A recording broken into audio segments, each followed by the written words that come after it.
Just list songs and a simple library of songs just as a demo. It's going to be a web app, so of course we want to include web dependency. And all these dependencies that I'm adding right now, which is cloud connectors, JPA, H2, I will explain as and when we need them, right? Once I hit generate project, it downloads a zip of the sample app or the demo app that you want to create, or even your own app. And once you open this in any IDE or command line, so I'm going to use IntelliJ because it's really convenient to build in an IDE. And then if you open it as a Gradle project, which is a build tool to download and manage your dependencies, once you open this app, if you see here, it's basically downloading all the dependencies that I just added and bootstrapping the app. It downloads a whole directory structure, which is the source folder, the test folder, the resources, and like I said, the Gradle file. This is the build Gradle file where you can list all the dependencies that you need to build this app. So there, whatever I downloaded, it's out there. Now, this is the main file, which is a SpringBoot application. So as soon as you mark something with @SpringBoot application, that becomes a SpringBoot application. And everything is done for you, so let's directly jump into what do we want this app to do. Is to, let's say, start with a simple web page, which is just going to display something. So I'm just going to create a new HTML and paste some code in it, or some text in it that will be displayed. Now, if I just go and run the app, and what does running the app mean? So it's basically loading a Spring Boot app, so like a Rails app, for example. This is a Spring Boot app, and it's downloading all our dependencies, building the code. So this is in Kotlin, but it will compile to Java bytecode. That's the awesomeness about Kotlin, that it can run on any JVM because it compiles to Java bytecode. And it comes with a built-in Tomcat server, so basically it's already deployed for us. And if I go to localhost 8080, which is the default port, you have the app up and running. In less than 5 minutes, you have a skeleton app, you put in there, and it's all ready and up and running, right? Okay, so next we want to build a songs library where you can input songs and see the list of songs, which is going to be a basic CRUD application. So the first thing we want to do is to have access to our database, right? So we're going to have a database to store all the songs, and I'm going to create something called a repository, which basically is our connection to the database. And you remember I mentioned we're including the JVA dependency in the beginning. So this is the Spring Boot dependency that has everything you need to connect to a database. All you need to do is to extend from this JVA repository class. And I'm going to import that class from the Spring library. Again, Spring is all about annotations. So the moment you add a repository annotation to it, which is the @repository, it basically auto-loads this class on startup, and so you don't have to do anything to connect to your database. Now it needs an object to work with, or a data, like a table in the database. So we are going to create a data class of song, which is, now here's the Kotlin feature of a data class, right?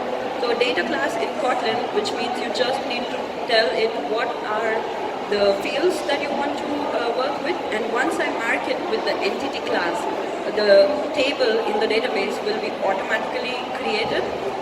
Once I mark it with the ID annotation and a generated value annotation, the next ID in the database is also auto-generated, which means you don't have to worry about generating new IDs and saving in the database, etc. I'm going to add a simple column called name of the song, for example, and the artist of the song, of this song. And they're both going to be string values, and the default is going to be 0. So coming back to Kotlin, right? Look at this same code in Java. You see there's a ton of methods here to do the same thing that I did in just 3 lines in Kotlin, just by marking it as a data class. That's the power of Kotlin. It's very concise. It removes a lot of boilerplate code that Java has, or you need to have in Java. There's default values. In Java, you have to basically create 5 different constructors. If you want default values for each of your methods, then you're doing constructor overloading there. And basically, that's why I really like Kotlin. So I was developing in Ruby before, and I moved to Java, and I really missed the power and the preciseness and the conciseness and how beautifully, simply you can write code in Ruby. And I feel like Kotlin has got the power of both. So Java and JVM is really fast. So I missed the speed of Java in Ruby. But then in Kotlin, you're still running on JVM, which means it's a fast-running language. You can build scalable apps. So most of the enterprises are using Java, and a lot of startups are using Ruby on Rails. But once you grow beyond a scale, like Twitter had to rewrite their whole application from Ruby on Rails to something else because it doesn't really scale well. Like once you go to an enterprise level and you want to develop something that runs for a lot of millions of users, it's not really practical. But JVM is super fast, it's stable, it's been there for years, right? It's well tested, all the enterprises are using it, but once you switch to Kotlin, you can still use this whole architecture and whole of your deployment stack. You don't have the company to change anything, ask the company to change anything except for the language. And you can have Kotlin code and Java code together in one app, so you don't have to rewrite everything in another language, but you can start with refactoring and slowly changing your classes to Kotlin instead of Java, and then once at some point you'll be at Kotlin, right? Let's go ahead and continue the demo. So now we are basically building this entity class which will create a table in the database called songs with 2 columns. Now we have connection to the database ready, but what about the requests that come in, right? So now we were at the database layer, let's come back to the view layer, which is what we are going to see on the front end on the app. So I'm going to create a songs controller, again, annotations. So add controller annotation will make it a controller class, so Spring will know that all the requests that come in to this /songs, which is the path on which this is deployed, will directly come to this class and go to the method, the respective method. Now I'm adding a get mapping, which is basically a way to say that this is what you should get or you should display when /songs is loaded on the URL. What we want to do is basically list the list of all songs, load the list of all songs, and we're going to do some magic again, which is repository layer. You remember we just created a songs repository, a connection to the database. We just get that in the constructor and call the find all method, which is auto-generated for us, and it will give me a list of songs. I can take that into a variable. Again, Kotlin fun, I can just assign this to a variable without declaring the type of it, and Kotlin will infer that this is a list of songs and have all the methods on it available directly. In Java, you have to basically typecast it to a songs object, and again, it's a lot of code, but that's taken away from you. So next is what we want to do. What do we want to display on the UI is this list of songs, but in a UI format. So I'm going to inject the model from the Spring framework, as you see here. And what we're going to do is add an attribute on the model, which is accessible to us in the HTML now.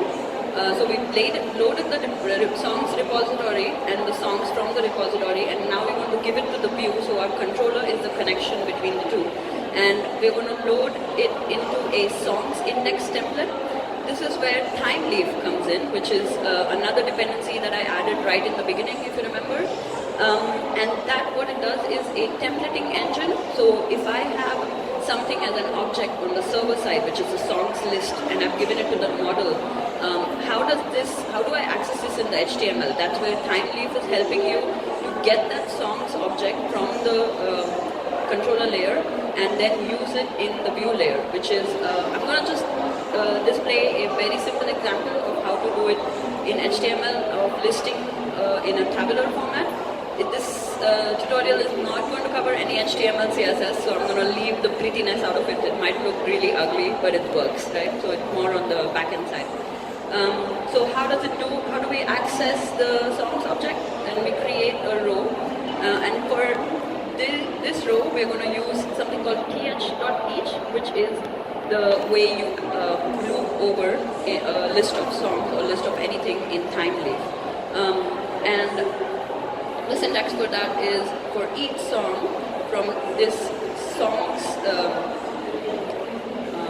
list that we added from the controller, do this. So this is what this code is doing right now. And we just want to display the name and the artist. You remember the 2 columns or the 2 attributes we added on the song object? We want to display these in a tabular format. So now I'm going to add a span inside the row, and for the text of this span is going to come from the song.name, right? So I plan to do live coding for this one. I practiced a bit, but I think the setup is not really conducive for coding. There's not really so I just yesterday quickly recorded a video so that I could like do this without any disturbance. But okay, so that's the name and the artist displayed on the HTML. So now we have a way to display a list of songs, but how do we get that into the database, right? So we want to add some songs, and for that we need two new methods, which is the new and the save. So I'm going to go ahead and create a get mapping, or like another route on our path for /new. And what we're going to do is, again, load a simple empty song. So I created a new song. This is an empty song, doesn't have any values. It has two attributes, name and artist, but they are initialized to empty string. We want to create this object, give it to the view again. When the user fills out the form, so we've all filled in a lot of HTML forms online, right? So when you fill out the form, this song attribute or the song object is going to get that data, and the view is bound to this object, and it will come back to our server, and then we can save that value from the form to the database, right? So I've copy pasted some code, which is just to show you that we are okay. So sorry, this one is adding a link on the index page. So when I do /songs, I have a list of songs, and from there I just want to add a link like add a new song, and it will take me to a new form where I can add a song, right? So I just did that with a link. Okay, so that's our new song form HTML, and what do we want to display is a form with the action to be going to /song. So when I hit submit, that's where it goes, with the song object loaded into it, and method post. So I'm not sure if you guys are familiar with the post, put, and get, right? So this is a post, which is a create usually into the database. And we've added input fields for name and artist. So this is the input for both these columns, and whenever the user enters the data, that will come in these two fields. And of course a submit button to finally hit enter and submit the form. Okay, and the last thing is to create the post mapping, which is where once you submit the form, where does it go? It comes to this method, which is the post mapping, and it will save the song in the repository, in the database basically.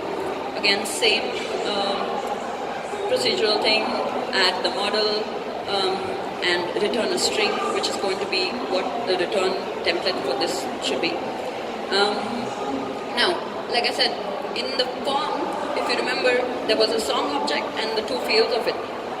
How do I get the values of those in this mapping, in this method, is again a very magical thing, model attribute. So the moment I add model attribute binding on this method, the song object in the model through time leaf will come to the method into a song object automatically. So there's a lot of streaming and happening here, converting from form data to actual objects in the Kotlin.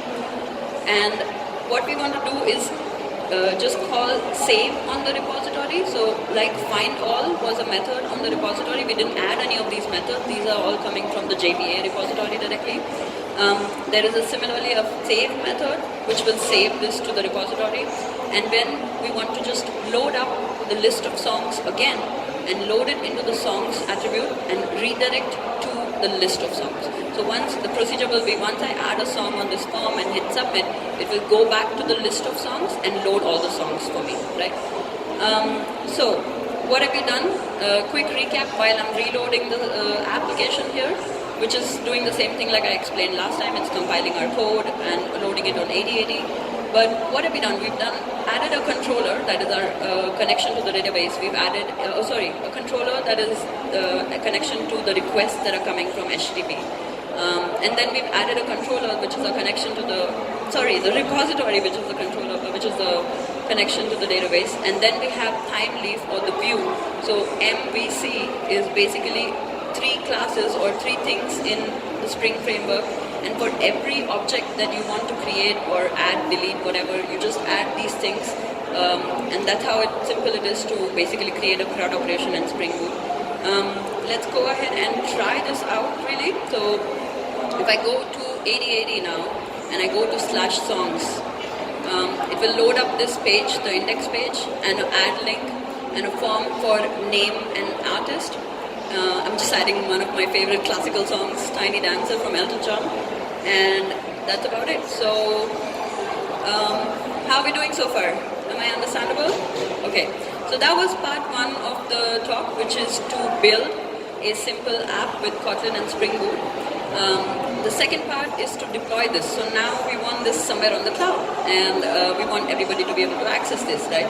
So again, that shouldn't be that hard. So it's really simple with CloudFoundry, which is what I'm developing right now. So it's a completely open source project. You can use this in any of the organizations to deploy code really simply. It makes deployments super simple, takes all the complexities of maintaining a server, getting a server, and all those things from the developer, and all you want to do is, I have an app and I want this on the cloud, right? So it makes it really simple for developers. I'm currently in developing as part of this team, so a little bit of please try it out. Okay, so this is completely open source cloud application platform. You can build it on top of any cloud application. So AWS, GCP, OpenStack, if you've heard of any of this, you still need to go and usually create an instance, then add your code on it, and get all the dependencies, add Java there, add MySQL and all the databases and everything. But this is a layer on top of that, which makes it really simple to deploy your applications to the cloud. So, and it has interoperability with all these languages listed here: Java, Node, Go, Python. And there's a hosted version of this, so you generally need to take this software, deploy it in your company, and then have that connected to your AWS or any kind of cloud. But we have a hosted version for people to try it out, which is at run.pivotal.io. I have an account, of course, so I'm going to just log in and show you. So this is the concept of an org and a space inside CloudFoundry, which is that you create in an organization, when you deploy CloudFoundry, you will have multiple teams working and pushing code to CloudFoundry. So you want to keep them in different spaces so you don't confuse one team with another, right? So it's kind of like segregation. And for that you create a space. I've just created a Berlin beach. We don't have a beach in Berlin, but it's nice to just call it a beach. And if I go to CF apps, which is the CLI, the command line tool for the same thing, whatever we see on the UI, you can see that same in the command line by just downloading the CLI of it, and you say CF CLI download, and then you do a CF login. Now I've already logged in, and if you see, I have the same connection to Berlin Beach, which was on the UI, so it's just different ways of accessing the same thing. And there are no apps deployed, so we are going to go ahead and deploy one app now. To deploy the app, what do we need? Just one thing, which is the jars, which is the compiled output of our program, and we are going to use Gradle to just assemble this, which means build it into Java bytecode, and the output of it will be in CF in build directory, in this songs app. Now we're going to use only one command of CF, and it will be deployed to the cloud, which is CF push. And what this does is pushes an app to CloudFoundry, and all the magic is done. There's a lot of options, of course, so all these tools that are available are making it super simple for you to start, but don't hinder you from making any configurations or any changes if you want that. So this is how it would do by default if you don't want to understand what it does. But of course, many companies have different needs and requirements, and so a lot of options are out there, but it's also really simple without using any options to just at least get started, So that's the point of all these tools that I'm showing. So we're going to do a simple CF push and call the app songs. And I'm going to give the path to the jar. That's it. So we need two things: name of the app and the path of the jar. So we did this with Gradle assemble, and that put the jar in our build folder. And if you see, CloudFoundry is already mapping the routes for us, which means now this app is going to be deployed to songs.cfapps.io. And it's available on the cloud. It downloads all the dependencies we need, so it's even automatically figuring out that this is a Java app, so it's downloading JDK. And then it's going to put our app into a container. So I'm not sure how many of you are aware of containers technologies. So this is done using containers, and it creates a container on a VM and puts in our app into that VM. So it goes to EC2, for example, in AWS, gets a new instance, deploys our app, and then it's waiting for the app to start. So now it has given control back to the app, and the app is doing a boot run, which is a Gradle command again. And if you see, this is the same on the right hand side, is the logs of the app that I'm tailing with the cf logs command. And it's already started. It says container became healthy, which means the app is started on this URL. So now if I do a cf apps, which returned no apps earlier, now it has one app, which is songs.cfapps.io, already on the cloud, right? Like a fun thing. So if you guys have internet and are connected to Wi-Fi and you have a mobile phone, can you go to that URL in your phone? It's songs.cfapps.io.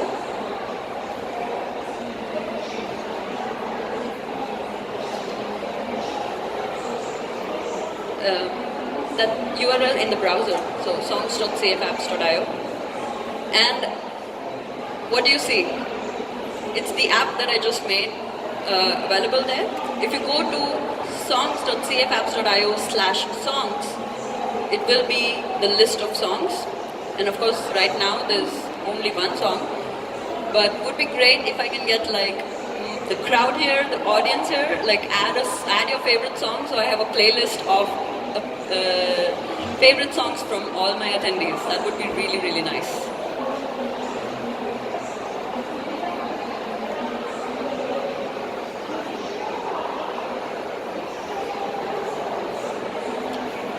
It's not very mobile friendly for now. Like I said, the CSS is not my thing, so I'm more of a backend developer, and I'm like, yeah, it works, but it's not fancy.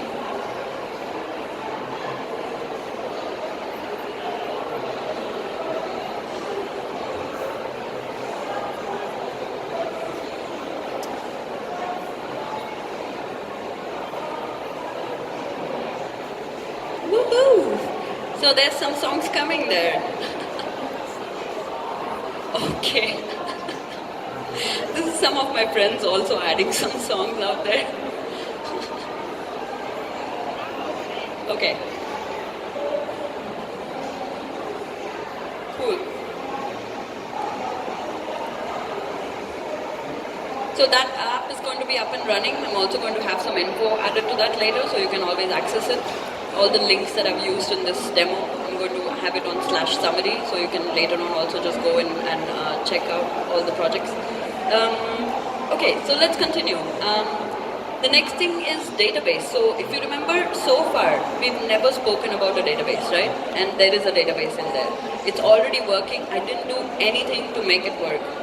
How's that magic? So that was something called H2. If you remember, in the beginning I also added an H2 dependency in my app, which is added at line 53 here in Bill Gradle as a runtime dependency. So this gets loaded, and this is the driver to talk to H2. And what is H2? Is an in-memory database, which is, I see you nodding your head, so I guess, okay, I'm really glad that you guys are aware of it, some of you. And basically it really makes it simple for you to test your application in memory. So it spins off a database locally in memory and removes it at when you stop the application. And it wipes off all the data, so it's not persistent, not really a database, what you expect from a database. But in all your tests, for example, when you do TDD, usually I would do this TDD, and like when you keep running the test, you want your database to be clean every time you start your test. So this is amazing to just get started and not do any magic for testing. But in your production, you want a real database, persistent database. So we're just going to add a Postgres. How many of you are aware of Postgres? It's an open source MySQL kind of database. And I'm going to tell Spring, hey Spring, please go ahead and add my tables also automatically when I start this database. So that's telling it generate DDL. You can also write your own migrations in SQL if you want to be sure of what you're doing. Now, I'm going to deploy this app again. So right now, if I didn't have a database, it was loading up in memory, which means that if I restart the app, all the data will go away. So whatever you guys added, it will go away if I don't deploy with a real database. But again, CF, CloudFoundry. So coming back to CloudFoundry services, which is like we saw the concept of apps. So what is an app? And services is any kind of other dependencies that you need for your app to be running. So it can be a cache, it can be a database, and all these technologies that you see here are available and already available for you to just plug in and start. So I'm going to add a Postgres database. I'm going to create a new Postgres database, which is a small tiny turtle plan. Call it songsdb and attach or bind the app that we created to this database. So just when I hit create, basically it's creating a new database in the cloud for you. And there we already have it created and it's associated to our app. So now if I just go and redeploy our app, which is again the same command, cf push and the app name with the jar, what it's going to do is instead of the H2 database, it will automatically understand that now I have database attached to my app, so I need to load the Postgres drivers instead of the H2 drivers. And if you see there, it's loading now Postgres drivers in our app, and now our app is basically like, even if I restart it a million times, the data is sitting in a separate database and it's connected to our app. And it was as simple as just going and creating a service in CloudFoundry, telling it to attach it to our app. In my app, I just said, in the build Gradle, I said use Postgres instead of H2, and Spring Cloud connectors automatically connect all of this and give you a connection to your database. Have you ever gone to your properties file and written like 10 lines of code to just put your username, password, and where does this username, password come from? How do I keep it secure? So all this is handled for you in a very, very safe way through CloudFoundry. Okay. So that was about it. I hope you guys enjoyed it.